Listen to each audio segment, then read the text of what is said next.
In recent years, I made two important decisions and put them in action.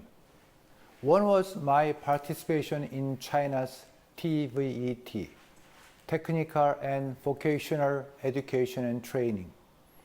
With some investment, I am now international president of Jilin Cosmopolitan Vocational Technology College, Changchun, Jilin. The other was my investment in artificial intelligence business. With a focus on Vision AI, I am CEO of Mega AI Lab, Seoul, Korea, and set up its R&D and marketing organization in China, India, Canada, and now in the middle of setting up a US organization.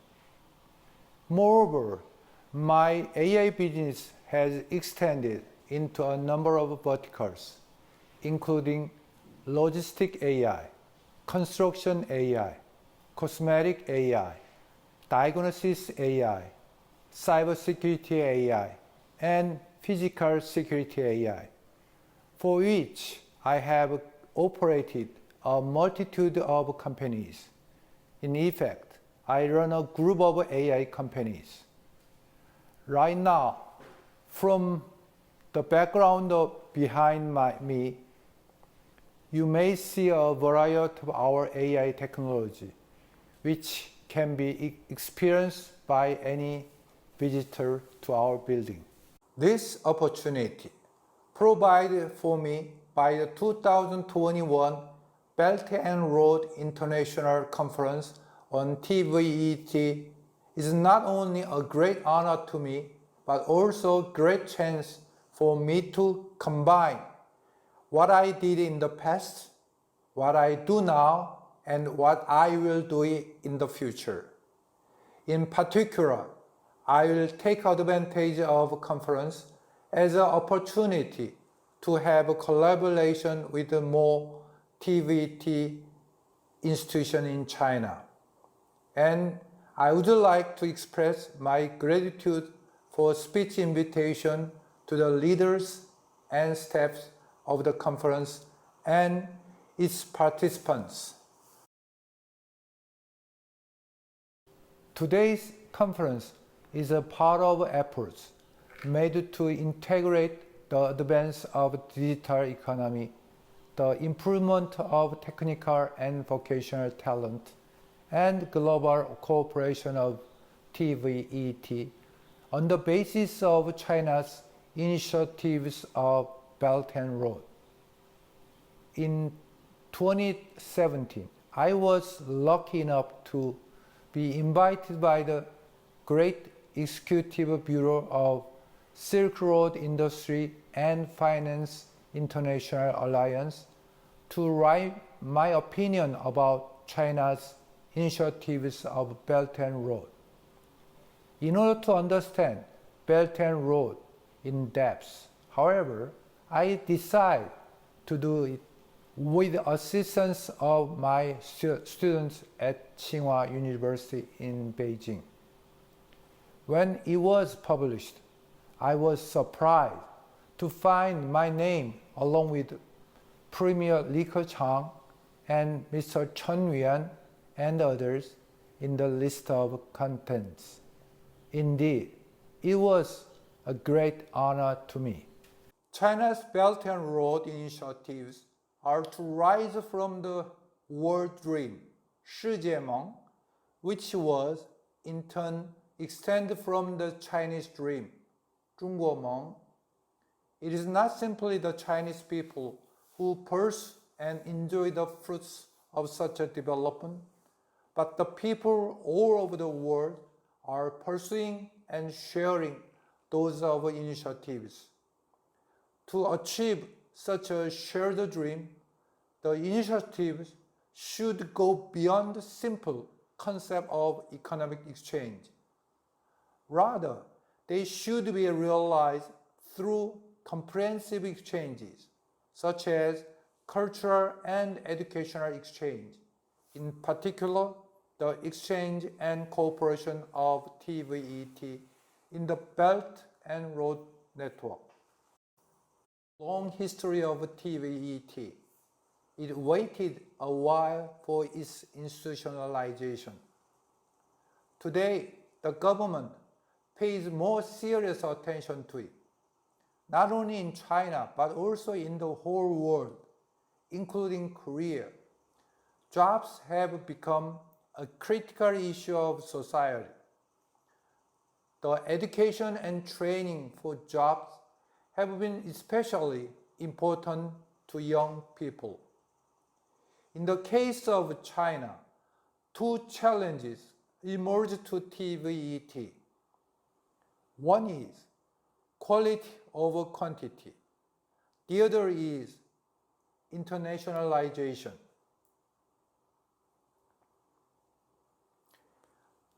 In this context, teaching and training artificial intelligence become crucial to the quality of TVET. International exchange and cooperation in the Belt and Road Network are not only important to the Belt and Road initiatives themselves, but also to upgrading the quality of each TVET institution in China.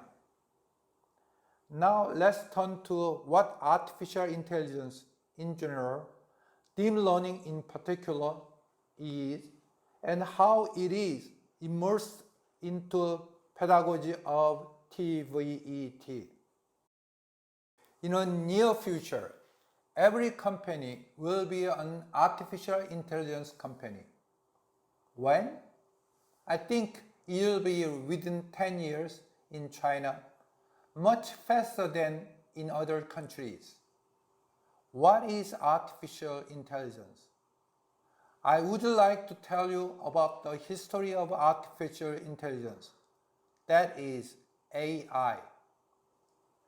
In 1956, a number of researchers and professors got together at an American university called Dartmouth College, one of the prestigious Ivy League universities, to which my daughter went 20 years ago. They discussed the possibility that machine could think like human beings, which was called as artificial, not real intelligence. Since then, there have been ups and downs of that technology. In history of AI, the year of 2012 was important as much as that of 1956. Two great events occurred almost simultaneously. On the software side, what is called deep learning was innovated by a number of Canadian researchers. They coded computer programs working like human brain. Like the neural network of human brain, computers learn and think by themselves on the basis of data. That software program is called algorithm. On the other hand, new process chips were manufactured to deal with graphic data in a massive volume, which is called GPU, Graphic Process Unit. This innovation entails a large capacity of computing power, which in turn requires that of electricity as well as a large amount of capital investment. Around the year of 2012, these new trends merged together and brought about a new technology of deep learning, a subset of machine learning which forms part of artificial intelligence.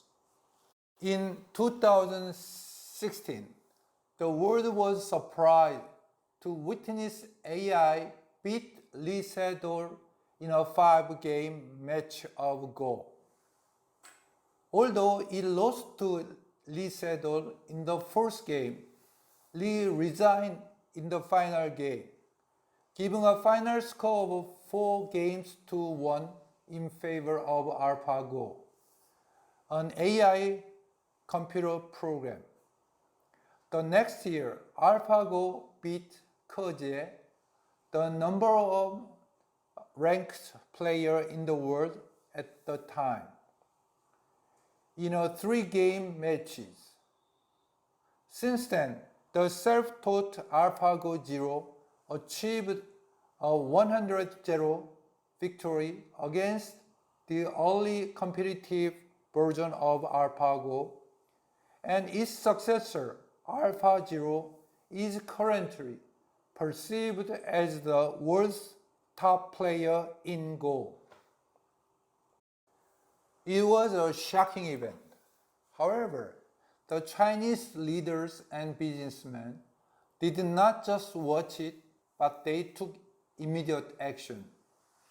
In 2017, government began to encourage venture capitalists to make investment in AI technology in order to achieve the new goal of making China as number one AI country in the world.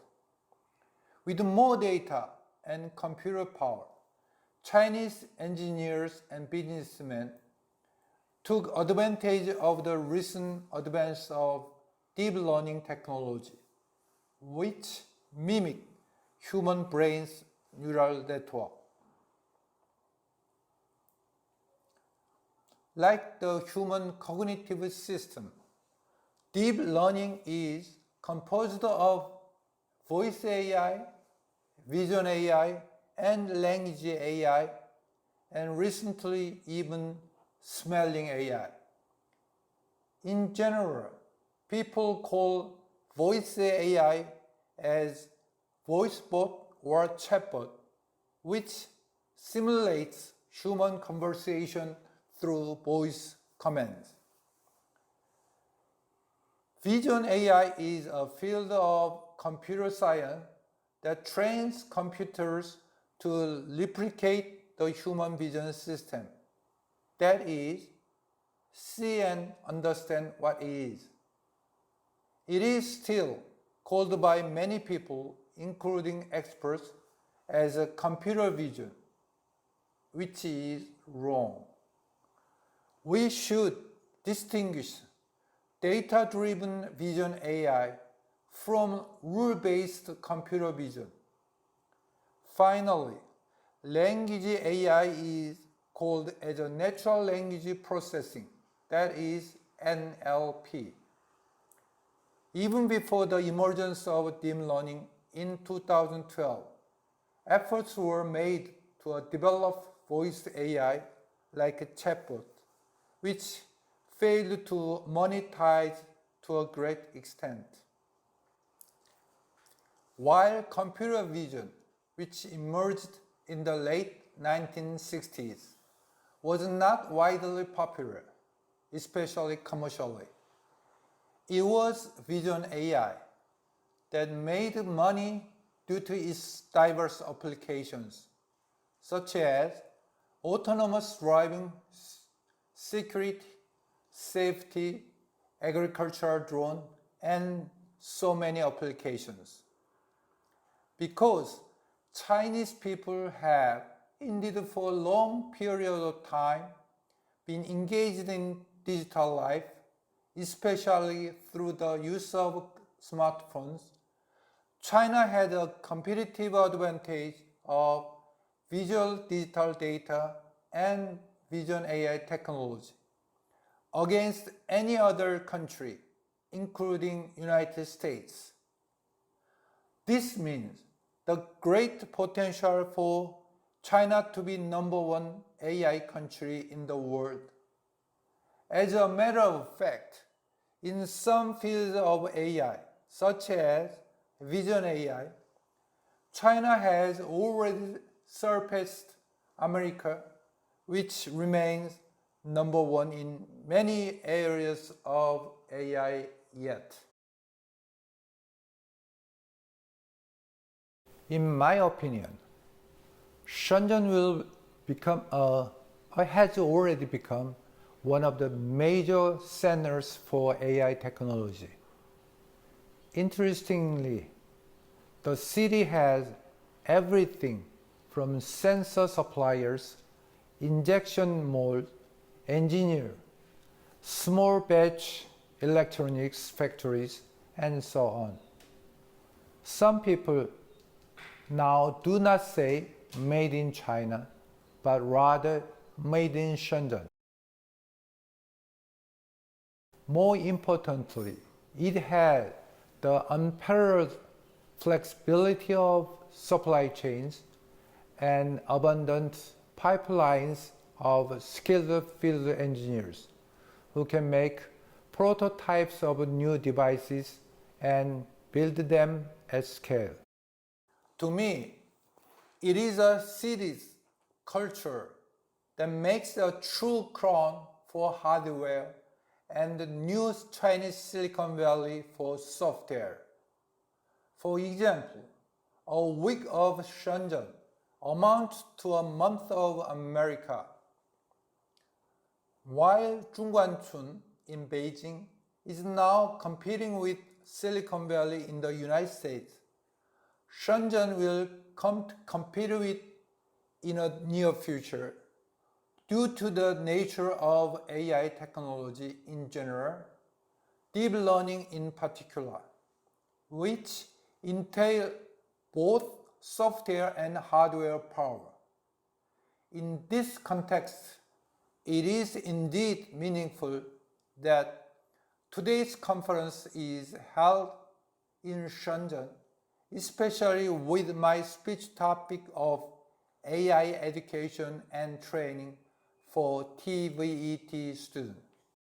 As Li Kai-fu, one of the leading AI experts, points out, it is very unlikely to see another round of technology breakthrough in the field of deep learning, which means that there exists no chances for deep learning to have such a major achievement or advance in near future as that of 2012. In effect, the quality of AI algorithms for deep learning depends on more volume of data than a novelty of proprietary research. In this context, more middle-level engineers are needed than elite engineers with a PhD or a master's degree, with the strong computing power and humongous big data. Those who graduate from TVET schools are able to encode more powerful algorithms than elite AI experts if the latter cannot afford to possess computing power and data volume as much as the former. The unique situation of current AI technology leads us to find a way how TVET nurture AI talent. First of all, there are great demands for middle-level AI talent, not only in China, but also in other countries. The more AI deployment, the more AI field engineers. As pointed out earlier, it is not difficult for those who finish TVET to create novel AI algorithms which have commercial value. For the student of TVET, learning AI legacy hybrid technology is more important and useful than learning its state-of-art technology and skills, especially for their employment. Here, a legacy technology is defined as an old technology or application program that is yet still in use, but also in paving the way for the standards that will follow it. In particular, in computing, a legacy system refers to a software or hardware that has been superseded but is difficult to replace because of its wide use. On the other hand, hybrid is a mixture of two different things, resulting in something that has a little bit of both. In the real world, such disruptive technology as deep learning AI is not rapidly adopted by companies because of its cost and human bottleneck. A combination of AI and traditional IT is a natural course of AI adoption for most of the companies in the real world. As a result, much more demands have emerged for the AI legacy hybrid technology than for the state-of-the-art AI technology, which is considered as important in the research laboratory and universities. Finally, as pointed out at the beginning of, every company will become an AI company, whatever industry it belongs to. That means more and more jobs will be available for TVET students who learn AI technology. Of course, TVET institutes have a challenge to overcome. Above all, teachers who are able to teach AI are not enough in quantity for TVET. This is also true for universities, including Tsinghua University in Beijing. At today's conference, I would like to suggest that a collective effort be made to develop teaching curriculum and materials for the AI education of TVET students. Now that due to the coronavirus, virtual education becomes popular, video and virtual material become necessary and cheap for the AI education of TVET in the form of collective teaching. Once again, I would emphasize that content of TVET education should focus on the AI legacy hybrid technology. The student of TVET will be able to have the easy access to high paid employment by taking advantage of their AI knowledge and skills. As companies need more middle-level AI engineers who are not necessarily either PhD or graduate of 4 years colleges, the students of TVET have more chances to have employment, especially due to their familiarity with domain knowledge and experience in a specific industrial field. In this context, combined with the tradition of field-focused learning, TVET students develop their AI knowledge and skills that the real world and their employers desperately need. From my observations as a university professor in Korea, China, and the US, the knowledge and skills learned from the 4-year university tend to have a distance from the real world, which is not a matter of good or bad things, though. It is just the division of labor between universal education and TVET. In the meantime, TVET institution should be ready for teaching how to organize and manage startups. The digital economy, facilitated by AI technology, will require more startups than traditional IT economy. More applications are needed to apply AI technology to the real world. As I point out earlier, the proprietary algorithms which are responsible for running the main engine of deep learning will remain the same for a while.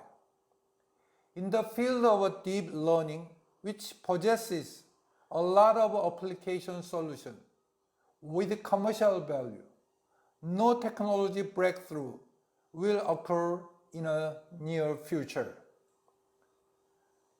Now, it is a time of big data and computing power that facilitate the development of AI technology in general, deep learning in particular, which will bring more jobs and business opportunities than any other subset of AI technology. As a result, this will bring about more business opportunities for startups.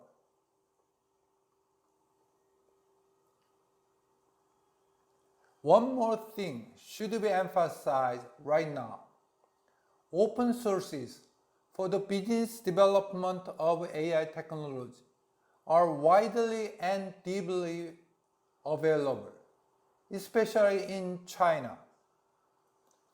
This is accounted for by the government policies of mass entrepreneurship, 大众创业, which encourage the ordinary people from farmers in the village to merchants in the city to do their own businesses by taking advantage of new technology, including AI. To be sure, a variety of open sources for AI technology helps TVET soon with their own entrepreneurship. In order to help students with startups, the school needed to provide incubation experience for them. For instance, several schools get together to build and run their joint incubation centers with the cooperation from AI companies.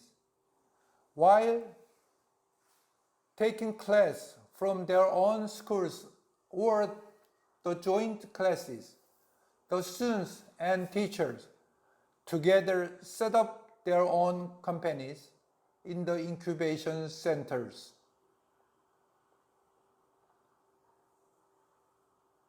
In my opinion, the idea of collective efforts for TVET's AI education may be extended to a global scale. That is also a way to achieve China's initiatives of Belt and Road in the realm of TVET. To be sure, the global cooperation of TVET may start with collective efforts to teach AI technology in the Belt and Road network. Now China forms part of AI G2 along with United States, which means that China and United States are leading the AI technology of the world. The country has competitive edge over the big data. Due to its wealth, its computing power is also competitive. By taking advantage of those superior elements, middle-level engineers can have well-paid jobs and set up their own enterprise in China. The TVET institutes are in fact responsible for nurturing them. Instead of China, TVET institutes make collective efforts to nurture them in order to fill up the gap between future goals and the current capacities. Because local data is more important than local algorithms, AI requires a higher degree of localization for globalization than internet services. Some algorithm training can be transferred between different user bases, but it is not possible to substitute the data of another country for the local ones of one country. Simply to put it, this is just because data are not uniform but local.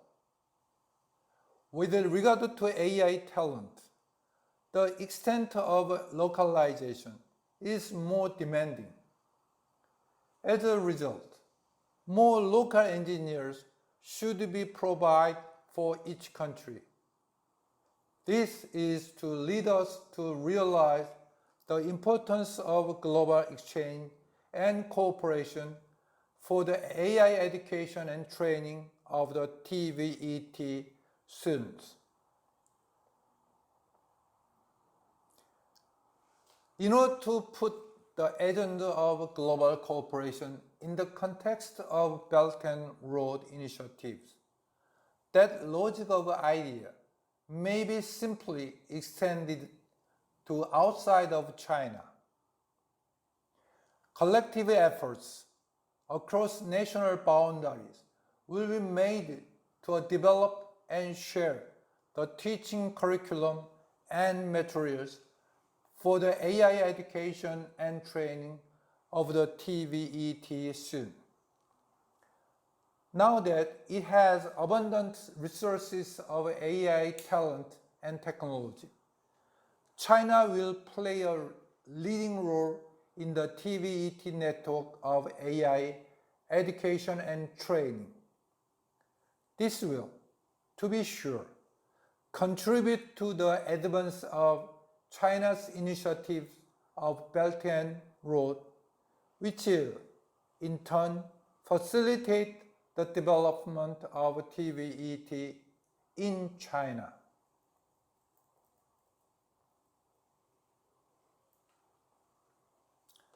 Through the global cooperation of TVET in the field of AI technology, other countries and their people, including those from Asian and African countries, will come to consider it as more friendly and positive. Thanks to the AI education and training in the Belt and Road network, the young generations of the world will have a better life and a higher income and as well more opportunity to understand each other regardless of their color of skin and the language of speech. To be sure, the AI education and training for TVET soon will not only improve the quality of China's TVET system, but also promote the globalization of it, which are its two great challenges today. It is high time for us to work together, not only between TVET institutions in China, but also between those from different countries. Let the Belt and Road initiatives guide us how to do it across the national boundaries. And this will lead the Chinese institutions of TVET education and training to reach the next level of development and to achieve their own globalization agenda. Only within 2 years, I achieved a rapid development of AI technology, more for use application than for proprietary research. Now, I came to have a group of AI companies with focus on vision AI. I consider such a success as a result of my globalized efforts to take advantage of hardware and software pipelines from all over the world. Even though I offered a high amount of salary for them, I failed to hire a lot of PhD engineers, as many as I originally looked forward to having. This, however, did not end up with total failure, but rather served as new opportunity. Instead of heavy investment in AI talent, I made huge investment in hardware, including our own supercomputer with 2 petaflops, which run to quadrillions of data per second, and build the global network of hardware and software pipelines on the basis of our own global R&D and marketing organizations. 2 things are learned from my own experience: problem-solving capacities and globalization. The real commercial value of AI technology came from the capacities of problem finding and solution execution, both of which TVET institutions have traditionally placed a great emphasis on. In effect, globalization helped me to resolve the lack of AI talents. To be sure, these 2 elements will also serve as the great contribution factors for China's initiatives of AI education and training for TVET soon at a global scale. On the basis of quality TVET education and training, Shenzhen will become a global AI hub, different from Beijing in China and Silicon Valley in US. I wish my experience and insight to help Shenzhen be with such a path. Thank you very much.